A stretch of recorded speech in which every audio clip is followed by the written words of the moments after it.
Engineer علی مرزا اس کا بھی یہی حال ہے. اس نے ایک دفعہ مجھے چیلنج کیا, آ جاؤ قیامت تک نہیں آئیں گے. میں وہاں چلا گیا, بھاگ گیا. پھر اس نے چیلنج کیا, ہاں بلکہ چیلنج کہاں سے شروع ہو رہے ہیں. میں نے چیلنج قبول کیا, میں نے کہا ٹھیک ہے میں بحث کرنے کے لیے تیار ہوں آپ سے. اس نے کہا نہیں, رفع الدین پر نہیں, وہ تو اختلافی مسائل ہیں, تمہارے عقیدوں پہ بحث ہوگی. ذلیل ہو گیا کہ نہیں ہو گیا بھائی؟ رفع الدین اور ان مسئلوں پہ بھی تو نے اتنی آوازیں اٹھائی ہیں, چیلنج کیے ہیں, وہ چیلنج پڑے ہوئے ہیں.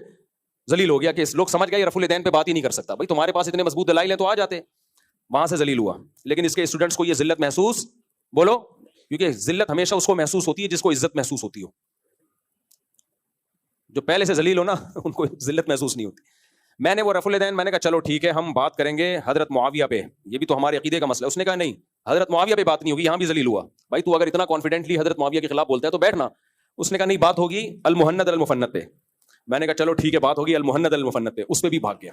پھر اس نے کہا آن لائن مناظرہ ہوگا. میں نے آن لائن مناظرے کا چیلنج قبول کیا. میں نے کہا آؤ شرطیں طے کرتے ہیں. اس پہ بھی بھاگ گیا. اتنی دفعہ ذلیل ہوا ہے. جب کوئی چیلنج, پھر عدالتی خلا پہ اس نے بڑے بڑے چیلنج کیے تھے. جب میں نے اس کا جواب ریکارڈ کروایا, اس کے بعد سے عدالتی خلا کا جھوٹی موٹی جواب بھی ریکارڈ نہیں کراتا, سوال اسکپ کر دیتا ہے. تو اس کے اسٹوڈنٹ سے زیادہ ڈھیٹ میں نے دنیا میں کوئی نہیں دیکھا.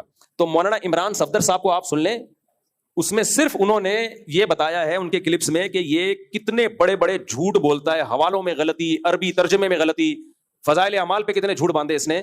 تو یہ دو لوگ اس کائنات میں بڑے ڈھیٹ ہیں. ایک مرزا غلام احمد قادیانی کے ماننے والے, ان کے جھوٹے پیغمبر کو جتنا بھی ذلیل کر دو نا اسی کی کتابوں سے, ان کو ذلت محسوس, بولو, نہیں ہوتی. اسی طرح ایک مرزا جہلمی جو ہے نا, اس کے بھی جتنا بھی اس کو ذلیل کر دو آپ, تو اس کے اسٹوڈنٹس نے اس کو بابا بنایا ہوا ہے. ہم تو اپنے بابے کی غلطی اور آرام سے کہہ دیتے ہیں بھائی یہ غلطی ہوئی ہے ان سے, انسان تھے, بشر تھے. ہم نے کہا نا چشتی رسول اللہ کلمہ پڑھانا کہنا ٹھیک نہیں ہے, لیکن ان سے یہ غلطی ہوئی, یہ آزمائش میں نہیں ڈالنا چاہیے. باقی ان کا مطلب یہ تھا کہ ان کے اتنے دین کی اتنی خدمتیں ہیں, یہ غلطی معاف کر دینی چاہیے.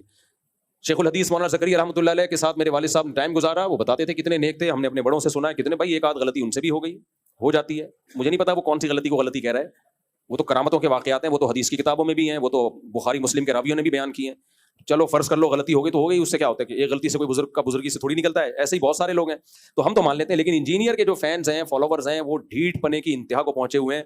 انہوں نے فرض کر لیا ہے کہ کلمہ پڑھ لیا ہے علی مرزا کا, اس کو آپ جتنا بھی ذلیل کر دو ان کو ذلت محسوس اس لیے نہیں ہوتی کہ ایک آدمی کسی علاقے میں گیا اور آیا کہتے ہیں اللہ کا بڑا فضل ہے کہ میری عزت نہیں ہے. لوگوں نے کہا اس میں فضل کی کیا بات کہہ رہے, اگر عزت ہوتی آج میں بہت ذلیل ہو جاتا. لیکن چونکہ عزت ہے ہی نہیں تو اب مجھے ذلت محسوس بولو ہوتی.